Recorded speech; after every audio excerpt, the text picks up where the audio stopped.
Shalom Bapak Ibu Saudara yang dikasihi Tuhan Yesus. Kita jumpa kembali dalam pembelajaran Injil Matius. Hari ini kita akan sama-sama belajar 3 judul perikop, yaitu yang pertama Injil Matius 8 ayat 23-27 tentang angin ribut diredakan.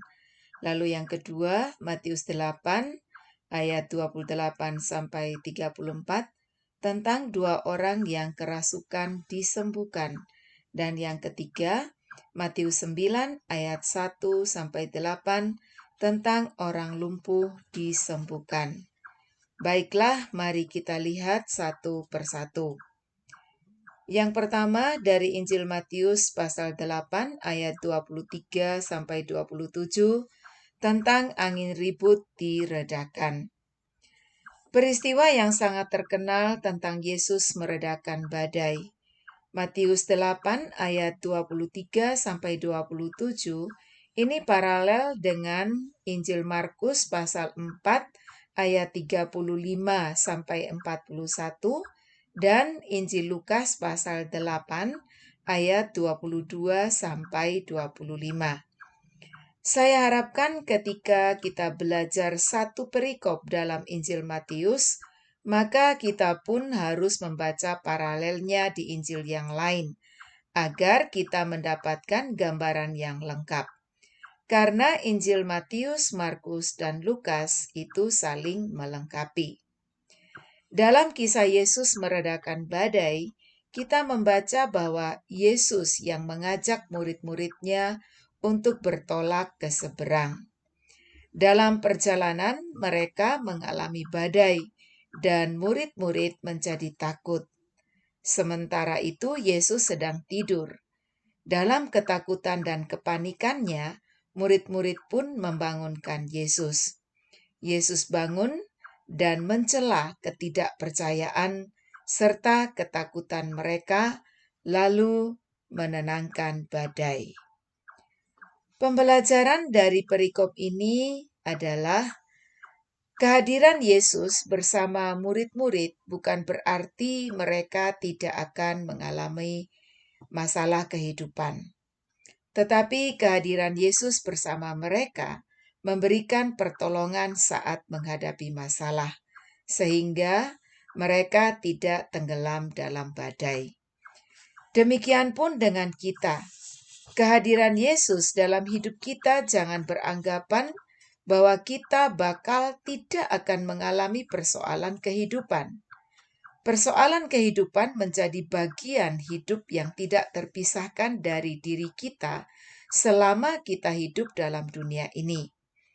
Namun, karena Yesus ada bersama kita, percayalah bahwa Dia tidak akan membiarkan persoalan itu menenggelamkan hidup kita. Ketika kita berseru kepada Yesus, maka pertolongan pun akan kita alami. Kadang Tuhan izinkan persoalan menghampiri kita untuk menguji iman dan percaya kita kepada Kristus. Tadi kita membaca bahwa ketika murid-murid membangunkannya, Yesus bangun dan terlebih dahulu Dia mencela ketidakpercayaan mereka. Karena itu, sebagai pengikut Kristus, mari kita sungguh-sungguh percaya dan tidak takut dalam menghadapi masalah kehidupan. Yesus yang kita percayai adalah Yesus yang berkuasa atas alam semesta, termasuk angin ribut ataupun badai. Bagian kita, hiduplah bersama Yesus, percaya dan jangan panik saat hadapi badai kehidupan. Yang kedua, kita akan melihat Injil Matius pasal 8 ayat 28-34 tentang 2 orang yang kerasukan disembuhkan. Matius pasal 8 ayat 28-34 ini paralel dengan Injil Markus pasal 5 ayat 1-20 dan Injil Lukas pasal 8 ayat 26-39. Peristiwa ini terjadi di Gadara. Secara spesial, Tuhan Yesus mendatangi tempat 2 orang yang kerasukan setan itu.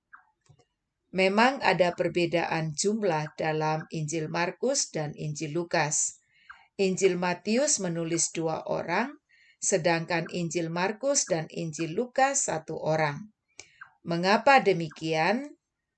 Kemungkinan memang ada 2 orang yang kerasukan setan, namun ada 1 yang parah, sehingga itu yang disoroti oleh Injil Markus dan Injil Lukas.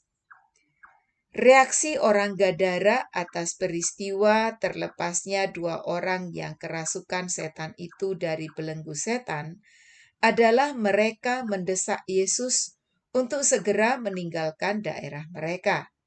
Karena mereka merasa kehadiran Yesus membuat mereka rugi. Mereka belum mampu melihat yang lebih berharga dan mulia, yakni terlepasnya orang-orang itu dari cengkeraman setan. Mereka lebih melihat kepada kerugian secara materi. Pembelajaran yang dapat kita pelajari dari perikop ini yaitu setan mengakui Yesus sebagai anak Allah dan setan takut kepada Yesus. Sekalipun setan bisa merasuk manusia, namun dia tidak berkuasa atas nyawa manusia. Di sini kita melihat bahwa Yesus anak Allah, penguasa dan pengendali hidup matinya manusia. Untuk masuk dalam kawanan babi saja, setan harus izin terlebih dahulu kepada Yesus. Yesus berkuasa atas setan. Orang yang kerasukan setan dipulihkan. Dalam hal ini, setan-setan yang menguasainya pindah ke dalam babi-babi yang pada akhirnya babi-babi itu mati dalam air. Banyak orang menolak Yesus karena mereka lebih mencintai dunia. Firman Tuhan dalam 1 Yohanes 2 ayat 15 berkata, "Janganlah kamu mengasihi dunia dan apa yang ada di dalamnya. Jikalau orang mengasihi dunia, maka kasih akan Bapa tidak ada di dalam orang itu." Bagian yang ketiga yang kita pelajari dari Injil Matius pasal 9 ayat 1-8 tentang orang lumpuh disembuhkan.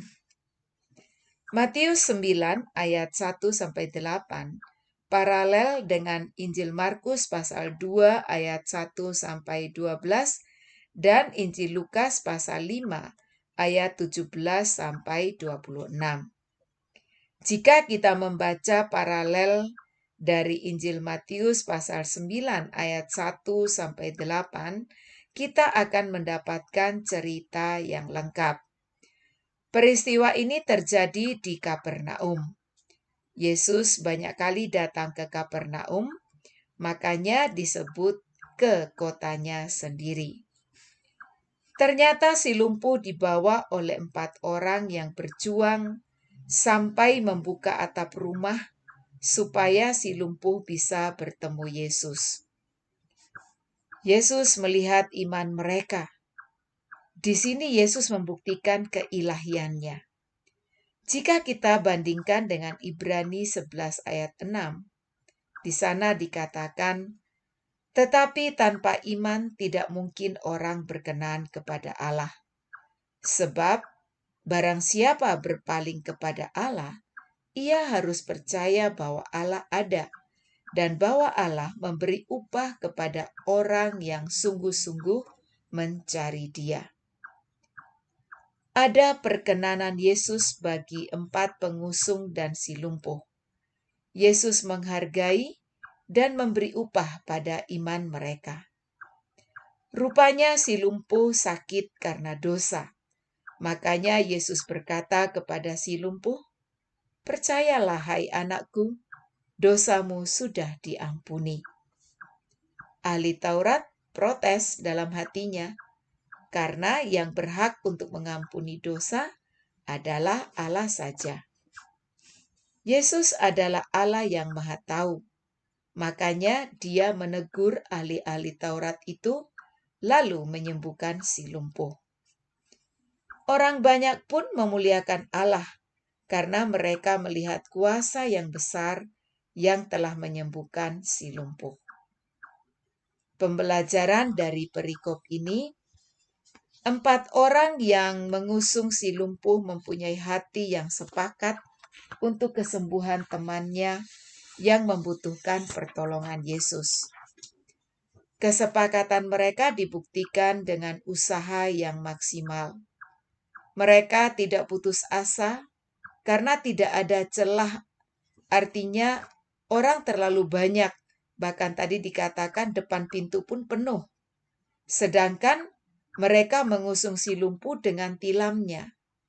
Tentu mereka sangat kesulitan. Namun iman mereka mengalahkan kesukaran yang mereka hadapi. Dari peristiwa ini kita belajar untuk memiliki kepedulian terhadap saudara, teman, kerabat, ataupun kenalan kita yang membutuhkan pertolongan Yesus. Mari kita miliki iman yang kokoh, bahwa Yesus sanggup untuk memberi jalan keluar ataupun melepaskan seseorang dari masalah yang dihadapinya. Iman adalah kunci untuk mendapatkan perkenanan Allah. Oleh iman ada upah yang Tuhan sediakan. Amin. Yesus adalah benar-benar Allah yang berhak untuk mengampuni dosa. Demikianlah pembelajaran kita malam ini. Jika kita mengingat apa yang telah kita pelajari dalam Injil Matius pasal 8 sampai pasal 9 ayat 1 sampai 8, sungguh Tuhan Yesus itu berkuasa.